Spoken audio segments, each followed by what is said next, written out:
रामकृष्ण हरे सज्जन हो. आज आपणाला गरज सरो आणि वैद्य मरो अशा अर्थाच्या म्हणीवर विवेचन सांगणार आहे.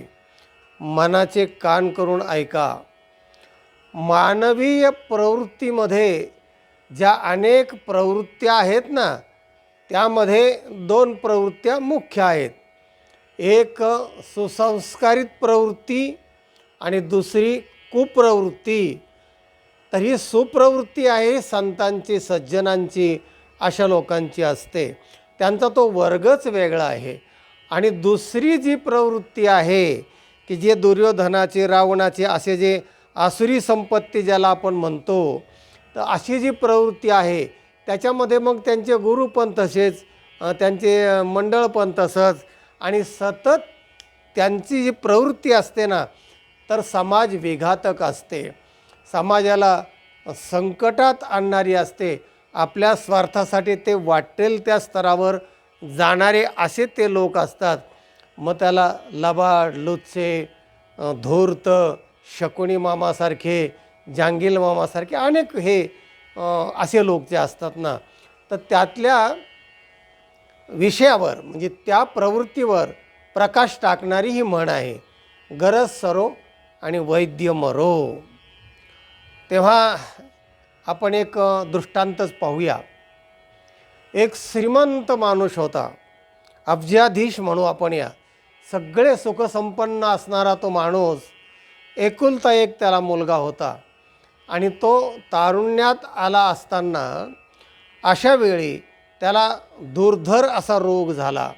इतका तो रोग झाला की त्याने अनेक वैद्य, हाकीम सगळे पाहिले, पण तो रोग काय बरा होईना.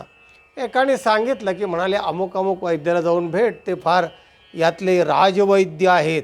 राजवैद्य म्हणजे एका रोगावर ज्याला 100 उपाय माहिती असतात त्याला राजवैद्य म्हणतात.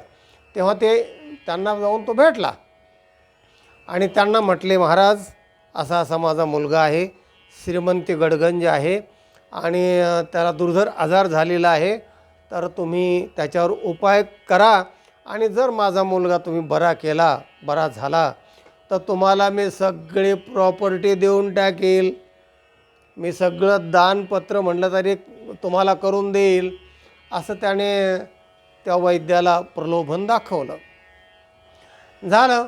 मग वैद्य पण कामाला लागला की असं कोणीच म्हटलं नाही, आणि एवढी जर संपत्ती आपल्याला आपल्या मोबदल्यात मिळत असेल तर मग त्याने सगळे कसोशीचे प्रयत्न केले, सगळे आपली विद्या, आपलं सगळं हे त्याच्यामध्ये वापरला, सगळा वेळ वापरला आणि योगायोगाने तो मुलगा बरा झाला. आणि बरा झाल्यानंतर मग हा जो माणूस होता, श्रीमंत माणूस, तो वैद्याला विसरला, कारण याची गरज सरली. गरज सरो आणि वैद्य मरो, त्याच अर्थाने आपण बोलतो आहेत. मग वैद्याकडे जाण्याचं आणि ते सगळंच जण काय विसरलंच तो, असं झाला.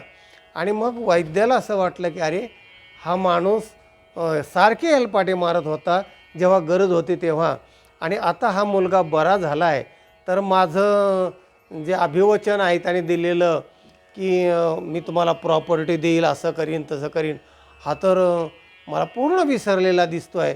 आणि मग वैद्य त्याच्या घरी जायला लागला आणि म्हणला, का नमस्कार नमस्कार, म्हणाले मी वैद्यराज अमुक अमुक. बरं बरं म्हटले, माहिती आहे, ठीक आहे ठीक आहे.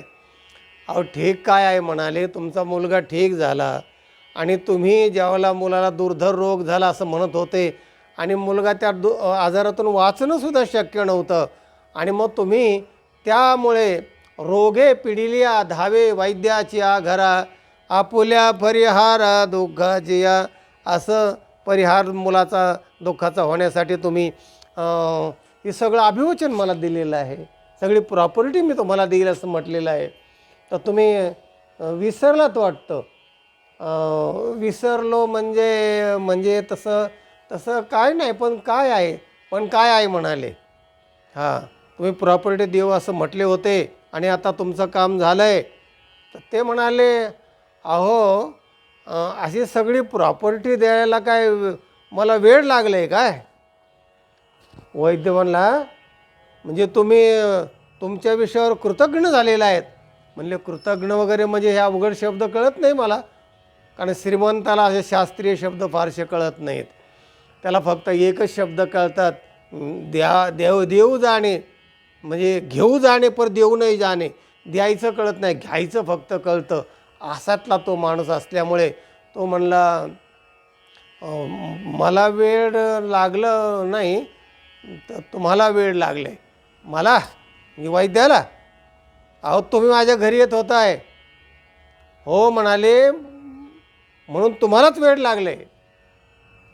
तो म्हणला हो हो खरं आहे तुम्ही म्हणता वैद्यराज, मला वेळ लागलं होतं कारण पुत्राच्या दुःखामुळे मी वेडा झालो होतो आणि त्यामुळे मी काय बोलतो काय मला आठवत नाही आहे आणि मला वेळ लागल्यामुळे वेडात दिलेलं जे वचन आहे ना ते काय खरं नसतं म्हणाले.